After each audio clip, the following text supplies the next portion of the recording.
승천하시기 전에 제자들과 감람산에 가셨을 때에 예수님이 말씀하시기를 아버지 하나님께서 약속하신 것을 너희는 기다리라 이렇게 말씀하셨습니다. 아버지 하나님께서 약속하신 것은 다른 것이 아니라 곧 성령 강림이었습니다. 제자들과 성도들은 예수님이 이제 승천하신 것을 바라본 이후에 다락방에 돌아가서 바로 간절히 하나님이 약속하신 성령 강림을 기다리면서 기도했습니다. 그런데 정말 오순절이 되었을 때에 성령님께서 마치 불처럼 그들에게 바로 각 사람에게 임하였습니다.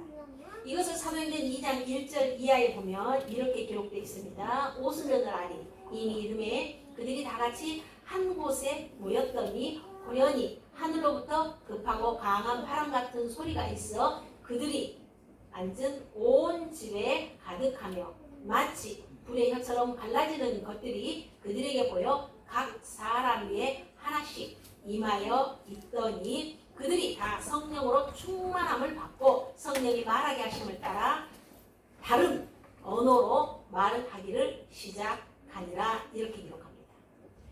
오늘 이 말씀처럼 우리 성도들이 모이는 곳곳마다 또 기도하고 예배하는 자리마다 하나님의 성령님이 강림하시기를 주님의 이름으로 기원합니다. 아멘. 이 시간 여러분들이 한 가지 질문하겠습니다. 여러분 하나님의 성령님으로 충만하게 되시기를 원하십니까? 아멘. 아니면 원하지 않으십니까? 아니 목사님 뭘 당연한 걸 그걸 물어보세요. 아마 이렇게 생각하시는 분도 계실 겁니다. 아멘 했는데 목사님 뭐 저걸 물어보지? 당연히 성령님으로 충만해야지 왜 원하지 않느냐고 꼬리를 붙이는 목사님 왜 또 뭐라고 어떻게 하시려고 저렇게 묻지? 이렇게 생각하실 것입니다. 그렇습니다. 우리가 진정 하나님의 사람이고 진정한 그리스도인이라고 원한다면 우리는 초에 의심도 없고 생각할 것도 없이 우리 모두는 성령님으로 충만해야 할 것입니다. 그러면 왜 우리가 성령님으로 충만해야 될까요? 도대체 성령님께서는 우리에게 오셔서 어떤 일을 하셨기에 우리가 성령으로 충만해야 되고 성령님의 사람이 되어야 한다고 강조하는 걸까요? 그 대답을요, 이제 오순절 성령 강림 이후에 제자들에게 나타났던 제자들의 변화를 보면 우리는 알 수 있을 것입니다. 제자들은 완전히 딴 사람으로 변화했습니다. 첫째로 어떻게 변했느냐면 성령 강림 후에 제자들은 확신의 사람이 돼서 아주 담대해졌습니다. 그들은 예수님이 구주 되신다는 것을 조금 더 망설이지 않았고 두려워하지 않고 당당한 모습으로 보냈습니다. 예수님이 바로 겟세마네 동산에서 바로 이제 잡혔을 때에 빌라도의 법정에서 계집종 아이가 저 사람이 예수님의 제자라고 말했을 때 그들은 전혀 모른다라고 하면서 바로 두려움에 따라 도망갔습니다. 근데 성령이 임하니까 그들은 확신해서 예수님이 예수 그리스도시구나. 정말 우리의 구주구나. 그걸 확신했던 것을 우리는 볼 수 있습니다. 그들은 의심을 다 쫓아냈습니다.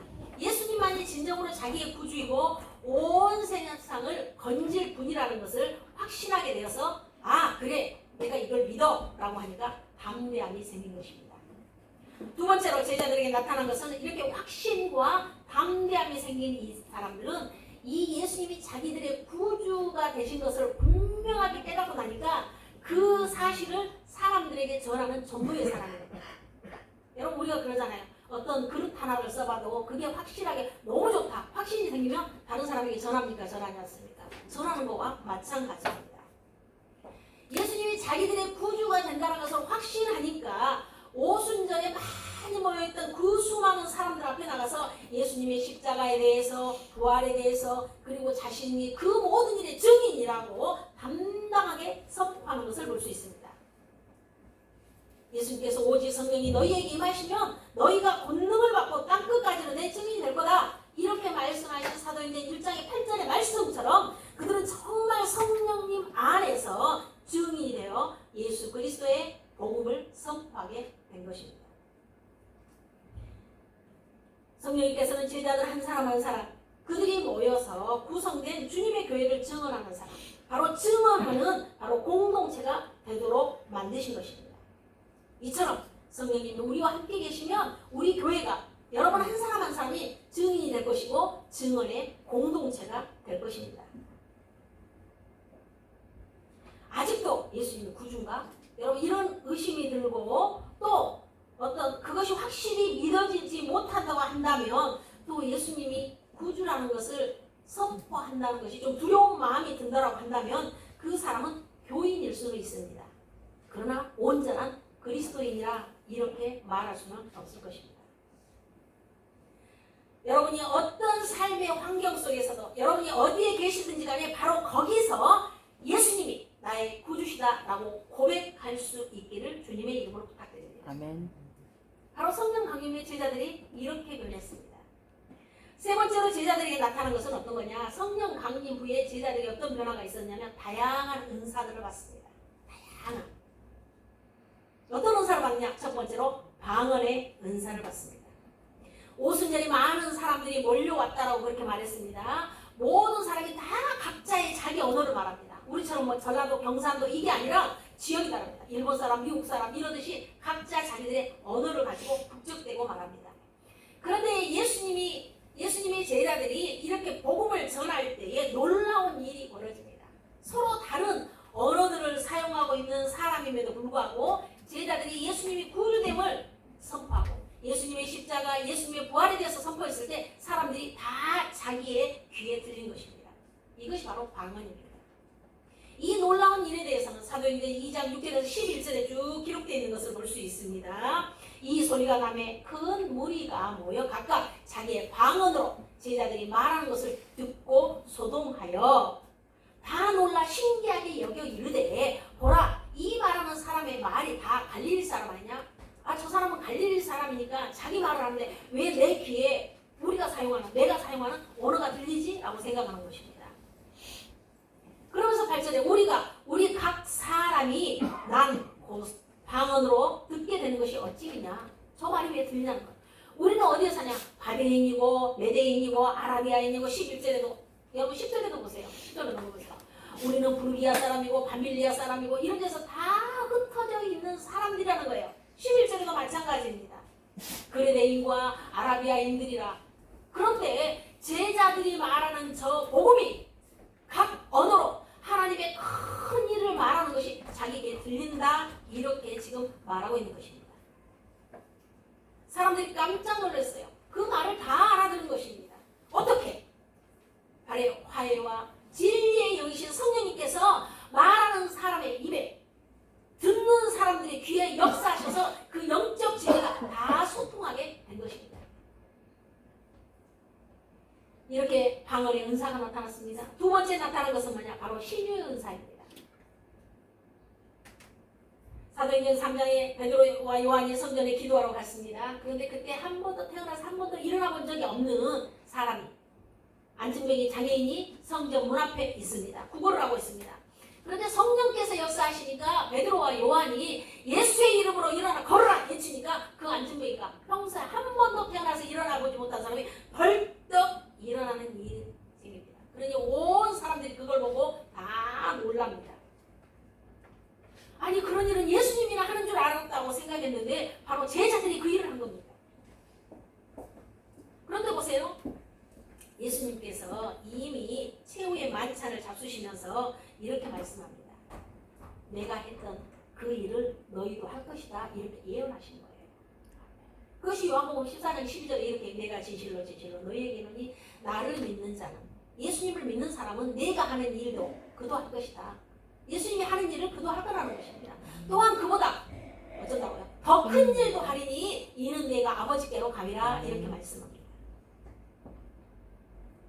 우리 주님이 성찬하실 것이고 보혜사 성령님께서 임하시면 이 제자들이 놀라운 일을 하게 될 것이라고 예수님께서 분명히 말씀했어요. 그러니 베드로와 요한이 지금 나사렛 예수의 이름으로 일어나 걸으라 하니까 태어나서 한 번도 일어나지 못했던 안진뱅이 장애인이 벌떡 일어나는 놀라운 일이 생겨나 신유의 은사가 나타난 것입니다. 이렇게 방언의 은사가 나타나고 신유의 은사가 나타나고 세 번째 나타나는 게 뭐냐? 성령 강림의 제자들에게 나타난 은사는 어떤 거냐? 바로 사랑의 은사입니다. 예루살렘 교회 이들이 사랑이 넘치니까 늘 교회에 함께 있습니다. 함께 나누어 쓰고 서로를 위해서 축복하는 사랑의 공동체로 변합니다. 이것을 잘 표현해 주는 것이 사도행전 2장 43절에서 47절의 말씀이죠. 사람마다 두려워하는데 사도들로 말미암아 기사와 표적이 많이 나타나느니 믿는 사람이 다 함께 있어 모든 물건을 서로 동용하고 또 재산과 소유를 팔아 각 사람의 필요를 나눠주며 날마다 마음을 같이하여 성전에 모이기에 힘쓰고 집에서 떡을 떼며 기쁨과 순전한 마음으로 음식을 먹고 하나님을 찬미하며 또 온 백성의 칭송을 받으니 주께서 구원받는 사람을 날마다 더하게 하시니라. 이렇게 지금 고백하고 있는 것을 볼 수 있습니다. 늘 자주 모이고 늘 여러분 떡을 떼고 교제하고 서로 나눠 쓰고 사랑의 역사는 사랑의 공동체가 된 것입니다. 이것이 바로 사랑의 은사가 제자들에게 임하였기 때문입니다. 시간이 없어서 다 말씀드릴 수는 없지만 오순절 성령님께서 강림하신 다음에 제자들에게 나타난 엄청난 역사들이 성경에 곳곳에 기록되어 있습니다. 이렇게 성령이 강림한 후에 제자들은 확신의 사람이 되어서 담대한 사람이 되었습니다. 그리고 진리 가운데서 예수가 우리의 구주다 이것을 선포하는 사람이 되었습니다. 그것뿐만 아니라 여러 가지 은사가 있는데 방언의 은사, 신유의 은사, 사랑의 은사가 나타나서 믿는 사람들이 많아서 예루살렘 교회가 점점 강해지고 우뚝 선 것을 우리가 볼 수 있습니다. 여러분 어떠세요? 지금까지 제가 말씀드린 성령 강림 이후에 제자들에게 일어난 이런 일 여러분 처음 듣고 처음으로 여러분 경험하는 여러분 낯설고 생소한 이야기입니까? 아닙니다. 성령 강림 때 늘 했던 이야기들입니다. 이미 경험하신 일입니다. 130여 년의 우리 한국 교회의 짧은 역사 속에 이런 일들 너무 많이 일어났어요. 성령이 역사하시니까 유고 문화도 여러분 물리쳤습니다. 체면 문화도 조금 벗어났어요. 그리고 이 조선의 문화들이 여러분 문화 속에 찌들어 있던 여러 우상이나 또 어떤 여러 가지 미신에 빠져 있다든가 우리 민족이 그런데 성령이 임하니까 영이 열리면서 죄를 회개하게 되고 예수님을 영접하게 되고 여러분 주께로 돌아왔어요. 그래서 이런 사람들이 이렇게 성령 강림을 사모하는 사람들이 전국 각국에서 모였어요. 그래서 기도원들도 많이 세워지고 교회들도 많이 세워졌어요. 그리고 얼마나 전도도 열심히 했습니까? 전도도 열심히 하고 심지어는 해외까지 선교의 지평을 넓혀졌어요. 그리고 여러 가지 은사를 가지고 여러분 방언도 나타나고 치유의 능력을 가진 유명한 사역자들이 곳곳에 기도원들을 세웠습니다. 뿐만 아닙니다. 이제는 교회가 세상을 도와야 한다고 여러 봉사와 섬김이 교회 안에서뿐가 아니라 교회 밖에서까지도 이루어졌고 이제는 전문적인 NGO 단체들이 얼마나 많은지 모릅니다. 들어보지도 못하는 NGO 단체들이 너무 많습니다. 세상의 영향력을 그만큼 확대해갔죠. 그러다 보니까 소위 대형 교회들이 생겨나기 시작했습니다.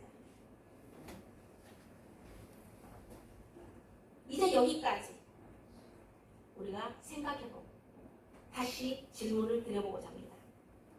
한국 교회 안에서 이렇게 성령의 역사가 많이 있었는데 지금은 어떻습니까?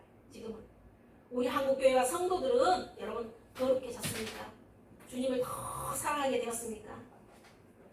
한국 교회와 세상의 성도들은 세상으로부터 여러분 존경받고 세상을 이끌어가는 그런 견인차와 같은 영향력을 더 많이 가지게 되었습니까? 여러분 이 몇 가지 질문에 대해서 솔직히 우리 마음에서 우리 믿는 사람들이니까 우리는 성도들이기 때문에 여러분 대답하자고 하면 유감스럽게 부정적인 대답이 훨씬 더 많습니다. 우리들은 초라해졌습니다. 과거처럼 금식을 하며 하나님 앞에 기도하지도 않습니다. 주님을 사랑하기보다는 내 자신을 더 사랑하고 내 가족들이 우선입니다. 세상에 존경을 받는 것이 아니라 오히려 손가락질을 당하고 비판을 받고 있는 게 우리의 현실입니다.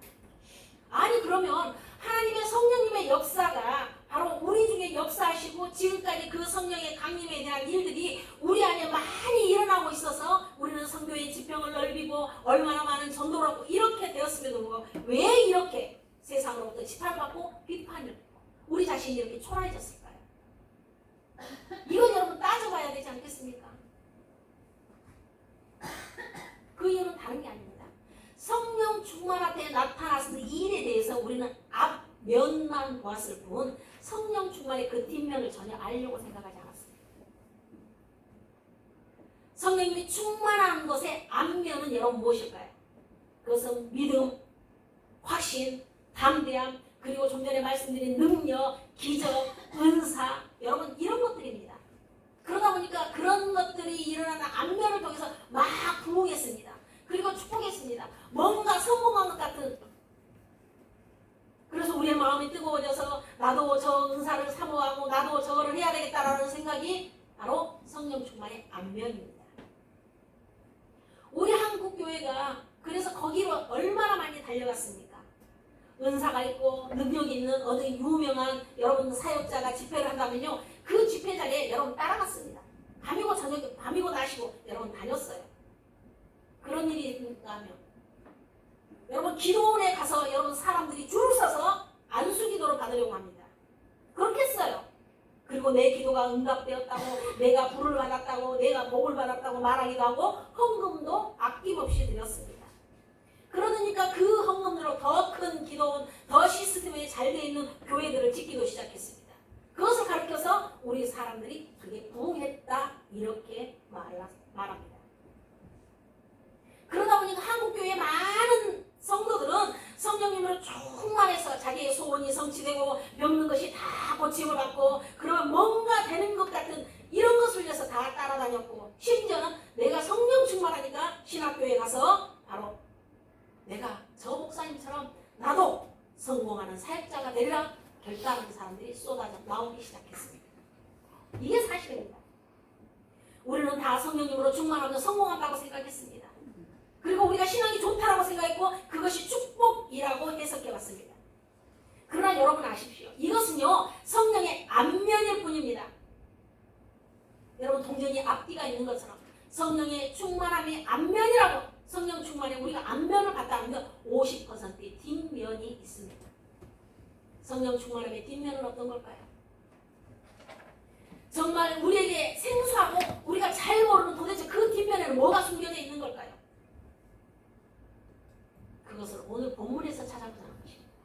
오늘 본문 저는 1절에서 3절 짧은 말씀을 읽었습니다.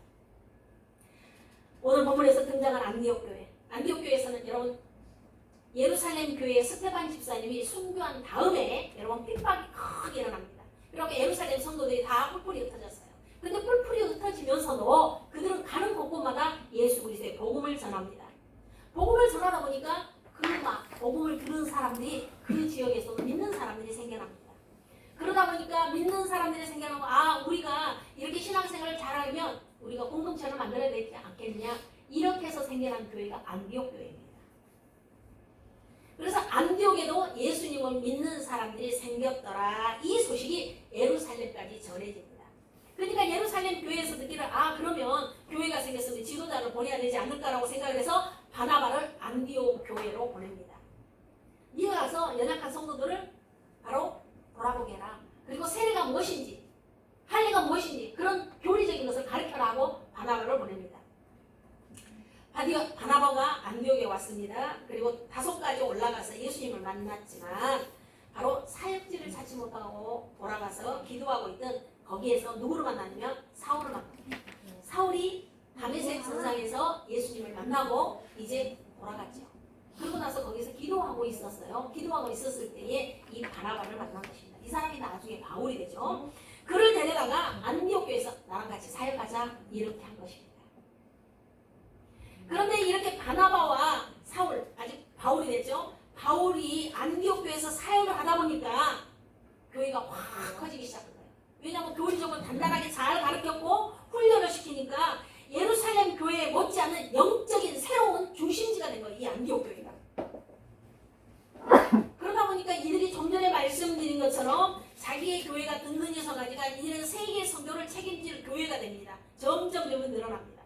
오히려 예루살렘 교회보다 더 중요한 일을 맡게 됩니다. 그것뿐만 아니라 구제의 헌금을 모아서 안디옥 교회에서 모아서 자기의 모토라고 할 수 있는 예루살렘에 보낼 만큼 바로 상당한 힘을 가진 교회로 안디옥 교회가 부각된 것입니다.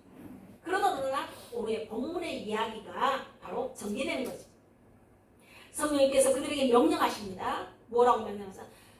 성령께서 이르시되 이렇게 말씀입니다. 여러분 어디서 보셨어요? 오늘 설교 제목입니다. 성령께서 이르시되. 성령님께서 명령하셨다는 것입니다. 그게 바로 뭐냐? 오늘 2절의 말씀 여러분 한번 보세요. 2절 시작. 주를 섬겨 음식할 때 성령이 이르시되 내가 불러 시키는 일을 위하여 바나바와 사울을 따로 세우라 하시니. 아멘. 보세요. 성령님께서 명령하시기를 뭐라고 말씀하시냐면 바나바와 사울을 따로 세우라는 것이야. 따로. 내가 그 애들에게 시킬 일이 있다는 거예요. 이 말을 들은 안디옥교회 성도들이 어땠을까요? 잘했다고. 바울과 사울, 바울과 바나바도 어디 가서 일을 해야지. 여러분 이렇게 했을까요? 안디옥교회 교인들은 뻥 찌었을 거예요. 무슨 말이냐? 우리 교회가 조금 바울과 바나바 때문에 성장하고는 있지만 아니 우리 교회에서 바나바와 사울 빼면 아무것도 안 되는데 왜 그 중요한 사람을 따로 세워서 시킬 일이 있어서 보내라고 하는 걸까? 여러분 이런 생각 안 했을까요? 아마 그들에겐 충격이었을 것 같아요. 바나바와 바울도 마찬가지죠.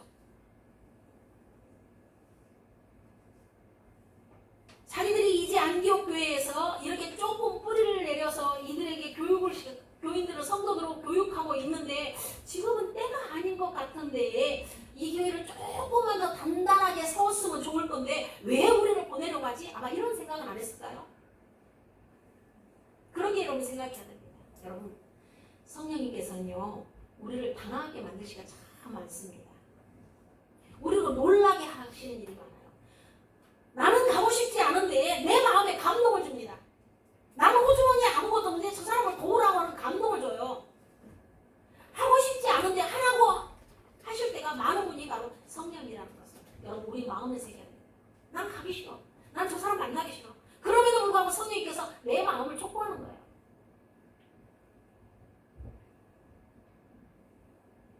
안디옥 교회 성도들이 지금 저 우리 교회에서 이렇게 중요한 바나바와 바울을 빼면 안 되는데 이렇게 생각했던 이 안디옥 교회들 어떻게 했습니까? 아유 그러지 말고요 다른 사람 보내세요 이렇게 타협했나요? 아니면 하나님 우리 조금 한 몇 년만 더 우리 안디옥 교회 섬기고 바나바와 바울 다른 데로 보내면 안 돼요? 이렇게 핑계했어요? 아니면 하나님 어떻게 이럴 수가 있어요? 왜 다른 교회만 생각하고 우리 교회 생각을 이렇게 항의했어요? 아닙니다. 오늘 본문에 보면요 절대적인 순종으로 하나님의 말씀을 따랐음을 볼 수 있어요. 이것이 3절의 말씀입니다. 이에 금식하며 기도하고 두 사람에게 안수하여 보내니라. 아멘. 이렇게 기록하고 있습니다. 여러분 2절은 성령님께서 명령하셨습니다. 근데 3절은 그들은 순종했는데 2절과 3절 사이에 요만큼도 의심도 하지 않습니다. 요만큼 하나님 앞에 항의하지 않습니다. 요만큼 하나님 앞에 타협하지도 않고 아무것도 없이 성령이 말씀하시니까 그들은 절대적으로 단순한 마음으로 오히려 금식하며 기도하고 두 사람을 안수해서 보내는 것을 볼 수 있습니다. 여러분 성령님의 충만하면요 순종하지 않으면 안 되게 되어 있어요. 여러분 다시 설교 맨 처음으로 돌아가서 질문합니다. 성령님으로 여러분 충만하게 되기를 원하시는지 아니면 원하지 않는지 왜 물어봤는지를 여러분 생각해야 돼요. 성령님이 충만하면요 여러분 우리는 순종해야 됩니다. 순종하기 싫은 일에도 순종해야 됩니다. 그래서 다시 묻습니다. 성령 충만 받기를 원하십니까? 여러분이 성령 충만 받기를 원하신다고 한다면 여러분 첫 번째 증거는 그 사람이 순종하는가 하지 않는가 여러분 이걸 알 수 있습니다. 내가 성령님의 충만하면 순종 안 한다? 나는 성령이 충만해. 근데 순종 안 해. 나는 이거 하기 싫어. 이건 아닙니다. 내가 성령님께 충만한가를 여러분 알아줄 수 있는 척도는요. 모든 말씀에 순종하는지를 따져보면 되는 것입니다. 어떤 사람이 신앙생활을 아무리 오래 했다 하더라도 여러분 그가 순종하고 있지 않다면 성령님 말씀보다도 자기 생각이 더 강하다고 한다면 그 사람은 결코 성령의 사람이라 이렇게 말할 수 없습니다. 성령으로 충만하면요 순종하게 되어 있습니다. 그런데 보세요. 바나바와 바울이 순종했더니 여러분 놀라운 일이 생겨요. 기가 막힌 일이 생겨요. 어떤 일이 생겼을까요? 여러분 기대되시죠? 따로 선교지에 갑니다. 바나바와 바울이 따로 가게 됐죠.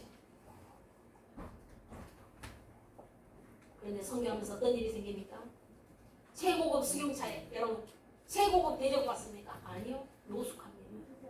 영어도 먹습니다. 아니 성령께 순종했더니 여러분 핍박당합니다. 핍박당해서 루스드라라고 하는 지역에 가서 복음을 전했는데 돌을 던져요. 야 니나 믿어라. 이렇게 하면서 돌에 만져서 죽은 것처럼 쓰러져 있었어요. 그러니까 저 죽었나 보다 담벼락에 내다버려라. 이렇게 할 만큼 핍박을 당합니다.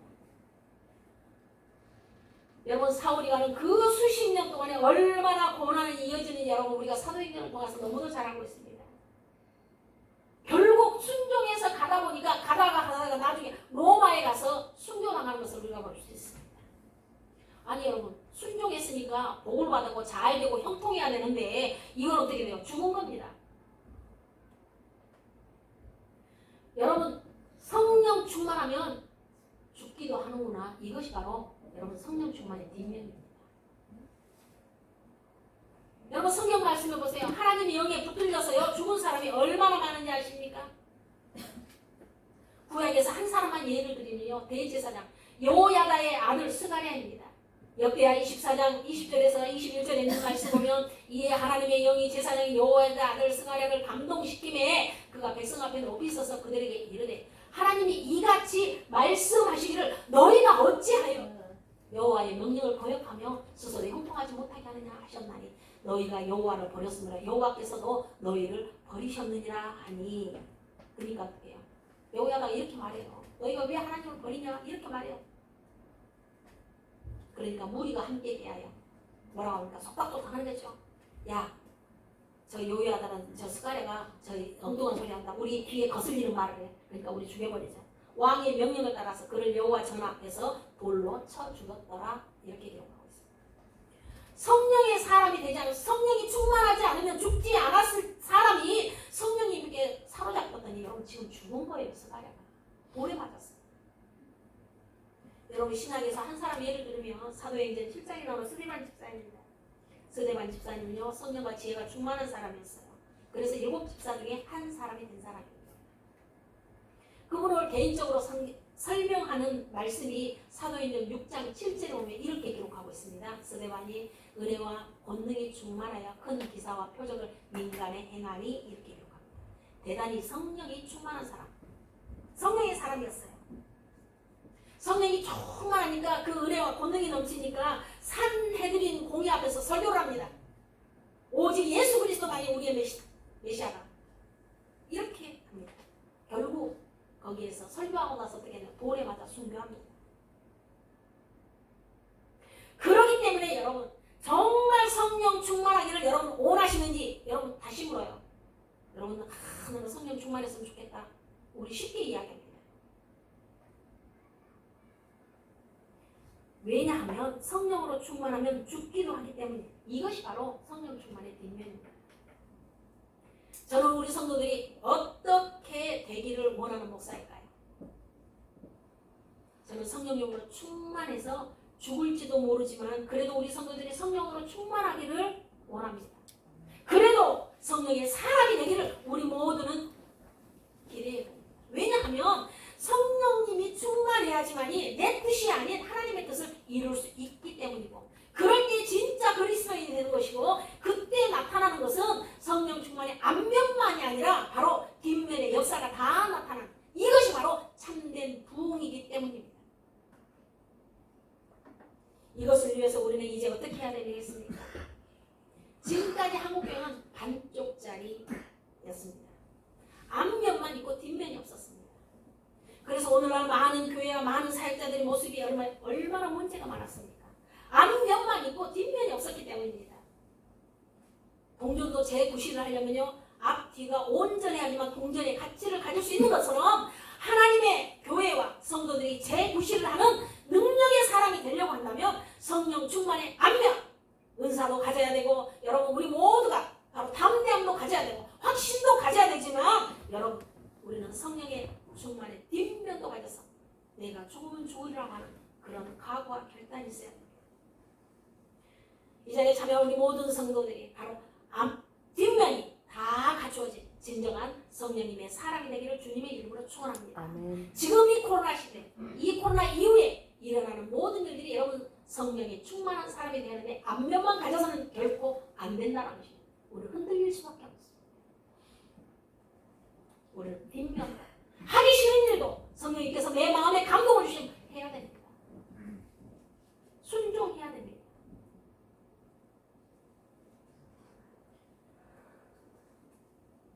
사람들에게 인정받아 칭찬받는 것이 안면이라고 한다면 우리는 골방에 들어가서 홀로 하나님 앞에 엎드리는 그런 모습도 있어야 됩니다. 이것이 바로 뒷면입니다. 사람들이 정말 능력 있다고 어떻게 이렇게 믿음이 좋냐라고 이렇게 칭찬하면서 높이 세워준다면, 이것이 안면이라고 한다면 우리는 아무도, 사람들은 모르고 하나님만이 알고 나만이 알고 있는 연약하고 부끄러운 그런 죄에 대해서 가슴 아파하면서 회개하는 모습을 반드시 가져야 됩니다. 이것이 바로 뒷면입니다. 하나님의 복을 받아서 내가 좀 풍성해졌다고 한다면 동시에 절대적으로는 절제해야 되고 전략하는 법을 배워야 합니다. 이것이 바로 뒷면입니다. 성령님의 은혜로 우리가 여기까지 높이 올려졌다고 한다면 그 다음에는 저 아래로 내려가는 그 법도 배워야 됩니다. 우리는 그 법도 우리는 연습해야 합니다.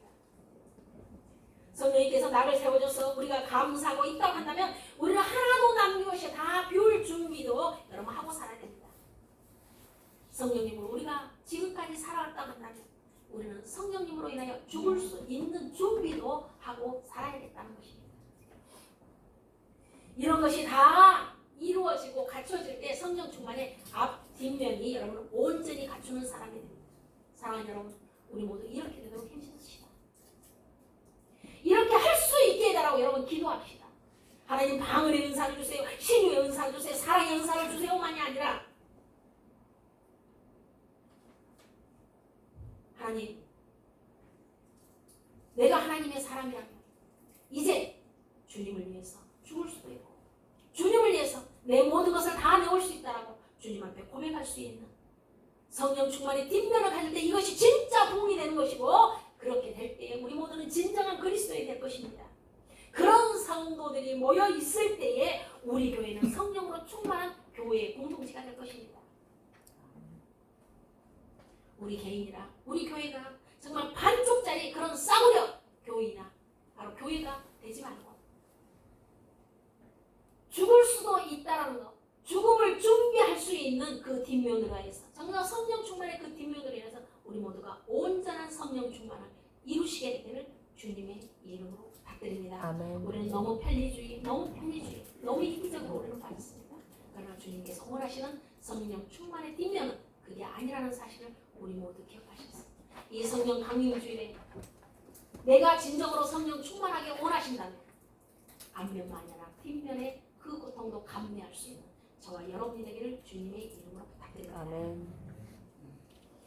아버지 하나님, 저희들에게 성령으로 충만하게 하여 주시옵소서. 그리하여서 그 성령 충만으로 나타나는 안면뿐만 아니라 주님이 우리에게 보여주신 그 죽을 수 있다라는 하나님의 그 사실을 우리 모두가 기억할 수 있도록 도우시기 바랍니다.